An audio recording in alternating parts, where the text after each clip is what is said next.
Berapa ramai yang tengah sewa vacuum murah tapi power? Ini dia harga tengah promo ni tau. Tak payah susah-susah sapu lagi.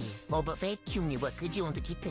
Ni bukan sekadar robot vacuum biasa tapi package lengkap. Sudah haba kuat, fungsi humidifier, harga pun murah gila. Serius tak rugi beli. Rasa magic bila lantai sentiasa bersih tanpa perlu buat apa-apa. Confirm puas hati.